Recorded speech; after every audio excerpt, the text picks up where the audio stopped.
অনেক দিন থেকে ঝাল ঝাল ভর্তা খেতে ইচ্ছে করতেছিল, কিন্তু কি ভর্তা খাবো এটা ঠিক করতে পারতেছিলাম না। আজকে দেখলাম ফ্রিজের মধ্যে একটা তেলাপিয়া মাছের লেজ আছে, ভাবলাম সেই তেলাপিয়া মাছের লেজ দিয়ে একটু ঝাল ঝাল ভর্তা করে খাই। আসসালামু আলাইকুম, সবাই কেমন আছেন? আশা করি সবাই ভালো আছেন। তো চলুন দেখে আসি ভিডিওটা। প্রথমে আমি ফ্রিজে দেখলাম মাত্র একটি মাছের লেজ। সেই লেজটিকে আমি ভালোভাবে ধুয়ে পরিষ্কার করে এভাবে ছুরি দিয়ে কেটে নিলাম। কেটে নেওয়া হয়ে গেলে এর মধ্যে আমি দিয়ে দিব লবণ, হলুদ এবং মরিচ, সঙ্গে দিয়ে দিব ধনিয়া গুঁড়া।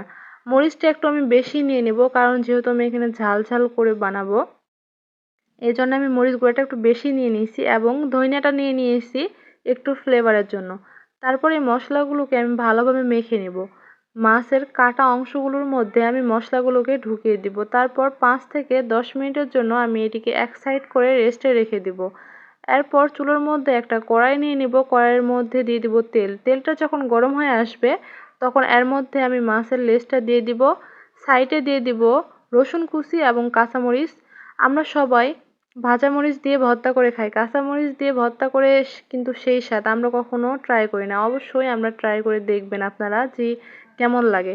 তারপর আমি মরিচগুলো এবং রসুনগুলো উঠিয়ে নিলাম, এগুলো ভাজা হয়ে গেছে। তারপর আমি মাছটিকে একটু ভালোভাবে ভেজে নেব উল্টে পাল্টে। মাছটিকে খুব একটু বেশি ভাজবেন না, কারণ বেশি ভাজলে একটু করকর হয়, আবার খুব নরমও করবেন না। আমি প্রয়োজন মতো ভেজে নিয়েছি, আপনারাও আপনাদের প্রয়োজন মতো মাছটিকে ভেজে নেবেন।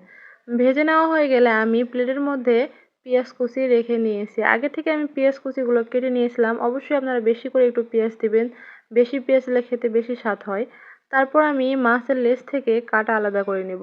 অন্যান্য মাছের লেজে অনেক কাটা থাকে, তার হিসাবে তেলাপিয়া মাছের লেজে খুব কম কাটা। আমি ভালোভাবে মাছের চামড়াটাকেও নিয়ে নিলাম।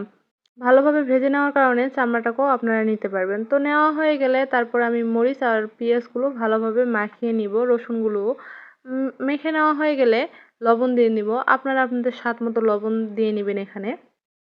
তারপর আমি এখানে তেল দিয়ে নিব। তেলটা একটু বেশি দিয়ে দেবো, যত তেল দিবেন তত স্বাদ হবে। আমার ভর্তা রেডি। এখন আমি গরম গরম এর মধ্যে ভাত নিয়ে নিলাম। ভাত নেওয়া হয়ে গেলে আমি মাছটিকে যেই তেলে ভেজেছিলাম সেই তেলগুলো নষ্ট না করে সেই গরম গরম তেলগুলো আমি এই ভাতের মধ্যে নিয়ে নিলাম।